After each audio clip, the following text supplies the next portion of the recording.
मी सरकारला काही सुद्धा बोलणार नाही.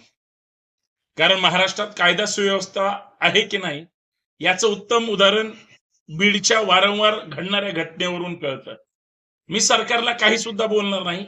त्यांचे वाचाळवीर दररोज अत्यंत घाणेरडं स्टेटमेंट करतात, तरीही सरकार त्यांना गप्प बसवत नाही. मी काहीही बोलणार नाही. शेतकऱ्यांच्या हिताचं सरकार निर्णय घेऊ किंवा न घेऊ, कर्जमाफीबद्दल सरकारने शब्द दिला पण पाळला नाही. शेतकऱ्यांची फसवणूक केली. मी काहीही बोलणार नाही. मी सरकारबद्दल किंवा इथल्या व्यवस्थेबद्दल काहीच बोलणार नाही. खास करून तरुणांबद्दल. काय झालं नोकर भरतीचं गाजर? एवढे मोठे प्रोजेक्ट आणले म्हणून सांगितलं त्या दावोसमधून. नोकर भरतीचं कधी काय होतंय का? सरकारी नाही किंवा कुठलीच नाही. सगळे फसवतात. मी काहीच बोलणार नाही. महागाई वाढवून ठेवली. लोकांचं जगणं मरणं मुश्किल झालंय.